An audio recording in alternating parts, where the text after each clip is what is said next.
जाए तो अपने शरीर को संयम में रखे। पहला, कभी किसी तीर्थों में मैथुन धर्म का प्रयोग न करें। तुम्हारे गृहस्थ हो, घर है, परिवार है, तीर्थ गए हो, बहुत होश में जाओ। जैसे हरिद्वार, काशी, द्वारिकापुरी, ये ब्रजधाम, कहीं भी भगवान की कृपा से यदि जाना मिले तो पहला नियम ले लो कि हमको इन तीर्थों में ब्रह्मचर्य से रहना है। 1 दिन, 2 दिन, 3 दिन, 4 दिन, जितने दिन तुम्हें रहना हो, ब्रह्मचर्य का पहला।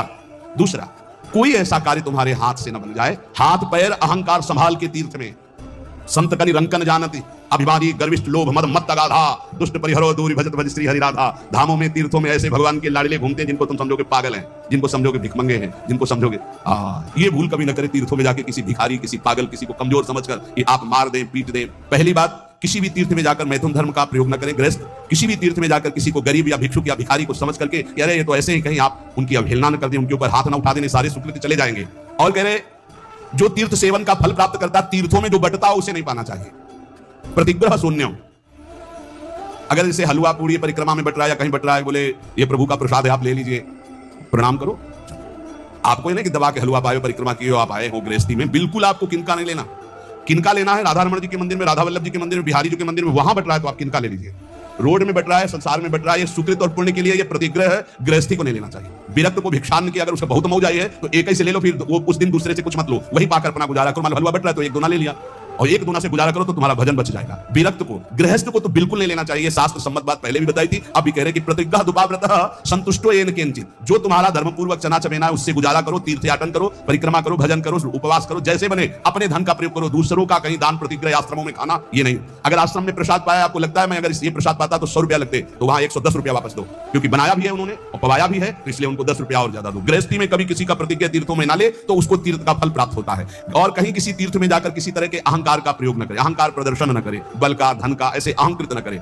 अगर तीर्थों का फल प्राप्त करना है तो अक्रोधनश्च राजेंद्र सत्यशीलो दृढ़व्रतः आत्मोपमश्च भूतेषु सातीर्थ फलमश्नुते। तीर्थ में जाए, तुम्हें गुस्सा दिलाया जाए तो तुम क्रोध मत करना। तो कह रहे हैं कि अक्रोधनश्च राजेंद्र सत्यशीलो दृढ़व्रतः आत्मोपमश्च भूतेषु सातीर्थ फलमश्नुते। तीर्थों में कभी किसी के ऊपर क्रोध न करे और तीर्थों में जय दिन रहे सत्य बोले, और तीर्थों में जय दिन रहे व्रत पूर्वक रहे, कुछ नियमावली लेकर के। अब जैसे बोले तीर्थों में जाके कुछ छोड़ना चाहिए, हमने गांव में सुना है बात, बोले तीर्थों में जाकर छोड़ना चाहिए। बोले हम तो फूल गोभी छोड़ आए, जिंदगी में फूल गोभी नहीं खाएंगे, ये कोई छोड़ना हुआ यार। बोले हम बैंगन छोड़ आए, हम लाल मिर्च छोड़ आए, ये कोई छोड़ना हुआ? काम, क्रोध, लोभ, मोह, मद, मत्सर, सत्य बोलो, झूठ छोड़ो, निष्काम बनो, ये बातें तो है छोड़ने की। बैंगन छोड़ आए, भरता छोड़ आए, ऐसे तीर्थ हमने सुना भाई, सुना पक्का। बोले हम बद्रीनारायण गए थे, बोले वहां कहा जाता है सब छोड़, कुछ ना कुछ तो छोड़ना चाहिए। तो बोले जिंदगी भर के लिए फूल गोभी छोड़ आए, नहीं पाएंगे। ये कोई छोड़ेगा? वो फूल गोभी छोड़े से परम पद मिल जाएगा? अरे छोड़ना है तो बेईमानी छोड़ो, कपट छोड़ो कि आज से मैं झूठ नहीं बोलूंगा, किसी के साथ बेईमानी नहीं करूंगा, पापाचरण नहीं करूंगा। तो कह रहे आत्मोपमश्च भूतेषु तीर्थ फलमश्नुते। समस्त तीर्थ प्राणियों में, चाहे पशु चाहे पक्षी, आत्मवत भाव रखो।